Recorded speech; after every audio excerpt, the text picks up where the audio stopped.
What's up, awesome people, and welcome to Apocalypse Gaming. Today we're going to look at Lost Kingdom crystal acquisition, oh yeah, and immigration rules changes.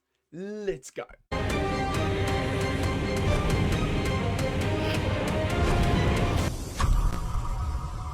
Awesome people, I cannot stand sitting here reading mail, so I've made something on the side here to make it a little bit easier for you to understand. A screenshot will make you understand the whole update, so let's go and get into it. First of all, we're gonna be talking about the new event, Trial of the Koa or Kawa Karak.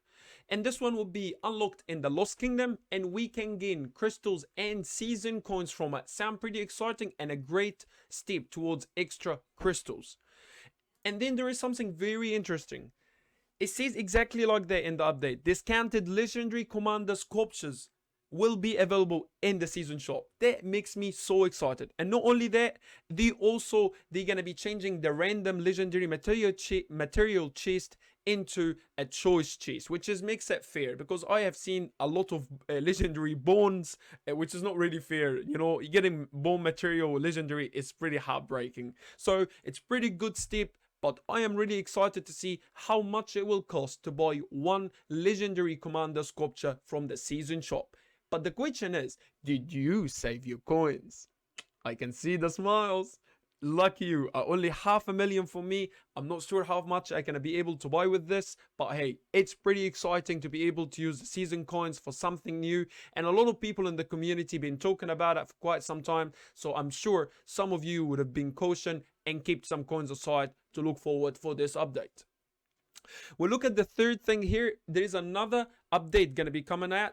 A new event will be coming out in that update, and it's called Give and Receive. And from what you're hearing here, pretty much you will give crystal, you will get speed up. So there is no more sitting at the end of KVK wondering how much 1 million crystals or 10 million crystals gonna be changed to gold after the KVK is finished. There's no more of that. There will be a new event where you'll be able to exchange your crystals to speed ups. At least you'll be able to know what you're exactly getting, and I think it's a pretty good step to gain some extra speed ups, better than just resources.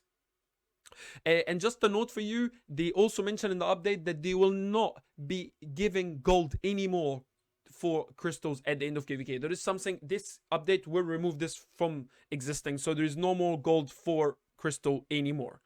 And then there is other new event also called Crystal Quest, which is gonna be kind of an event you increase your levels to gain extra crystals. So it's pretty awesome. Again, they're showing that they're trying so hard to give a lot of crystals out, a lot of events. And one of the most exciting things about this update today I saw, which is pre-KVK Eve of the Crusade. Now we finally will be gaining some crystals through it, which is pretty fair, because if you remember, guys, we play pre-KVK 1, 2, 3, 4, 5, 6, they all the same. Nothing changes. The KVK map changes, everything changes, but we still kill marauders, we do training, and we do barbarian forts. So for us to see some changes in pre-KVK, I think it's pretty exciting, and I'm pretty excited to be gaining some crystals from pre-KVK. There's also some fine-tuning in the crystal technology buff, so please, I think the update will come in March in effect, so we'll see what effects or what the changes they're going to do or going to make, and we'll be able to look at them together and make a decision on what, if there was a good or a bad one. And then the one last thing in the crystal acquisition part of things, they will also reduce the power of level 41 to 45 barbarian, so it's easier for people to kill, and once it's easier to kill, it's another way for you to gain crystals. So they're looking at a way to make it easier for everybody, but please note, no mention from level 46 to 50 or anything like that. That would be also reduced. It's only 41 to 45, so I'm not 100% sure that this mail is not, this update or this signs of update, they're not very clear yet. But then we move to the immigration side of things, and let's look at how things gonna be looking at. So the breaking the season of migration into 3 or 4, but I'll tell you the important parts: cross season and same season or same region. So we'll look first at the cross season immigration. So kingdom in season 2 and 3 will only be able to receive maximum 30 migrants per season. Guys, this is some big news, and this is why I think I really understand why people do jumping accounts, why people do jumps and come together and do jumps, because listening to this, that will prevent a lot of migration here. So again, kingdoms in season 2 and season 3 will only be able to receive maximum 30 migrants per season. This is some big news, and I look forward to get some extra understanding around that one. And also in the same area for the cross season, it did mention that the power cap will be determined by the king, which is nothing different here, but there's something very interesting after it. It said, and the cap that will be set by the king will be confirmed 48 hours before the migration open. So I'm not sure, is it once the migration cap has been set, you cannot change it during the time the migration is open? I'm not sure. Is it only a set time and whoever can come in? I'm not sure. Are they canceling the 1 minute delay for migration? I am not sure. There is a lot of questions about this immigration part of the mail, but they have said that they will also send a lot more mail and clarify things, but this is the basis that we need to understand. So, and then in the same mail, they also mentioned something about the same season or region.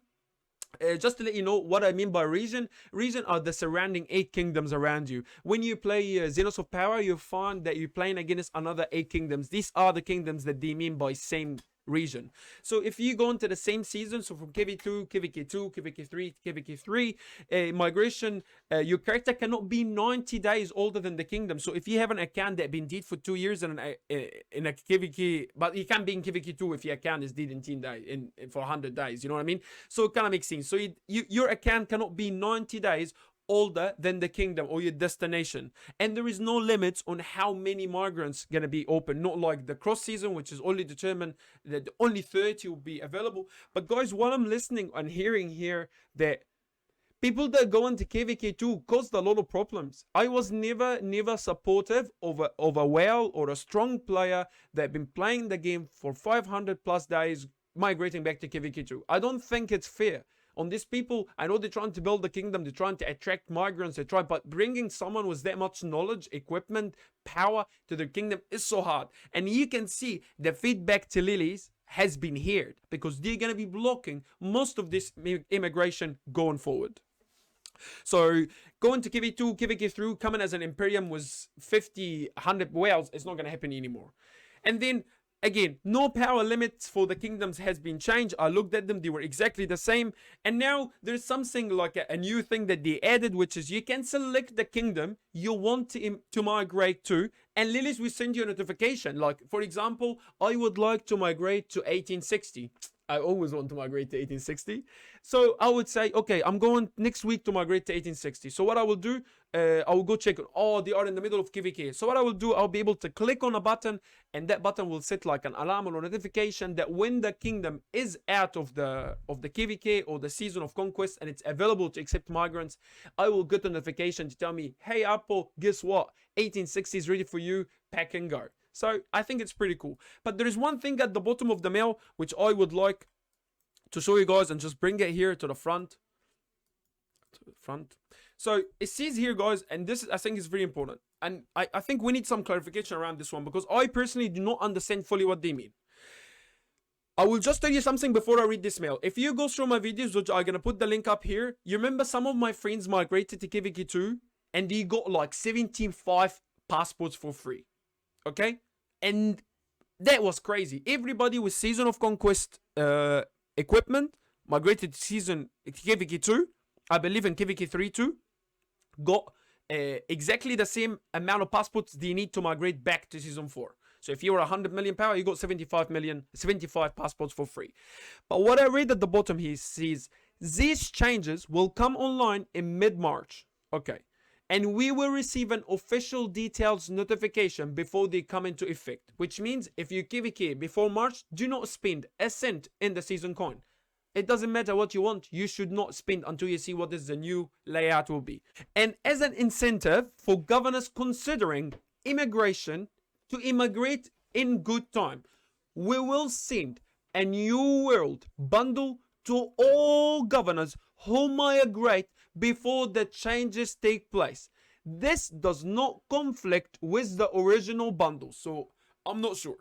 is what Lily's saying here. They will give a free New World bundle to the people that gonna migrate before the effect come in as a goodwill of being incentive, or they saying they're gonna give this player an extra a New World bundle in the market to buy. So in the shop you're gonna have 2 double new bundles, so you can spend more, or they offering people free passport to migrate from their place to season 4 if they like someone in KVK2 was Art of Conquest.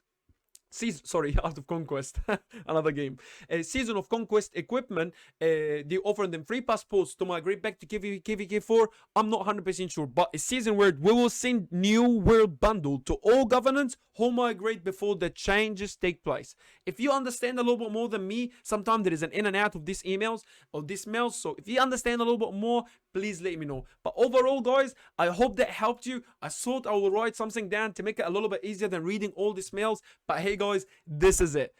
Awesome people, thanks a lot for watching Apocalypse Gaming. Your ongoing support just makes it awesome. I really appreciate you, awesome people, and I will see you next time. Don't forget, come closer. Boom, boom, baby. Let's go.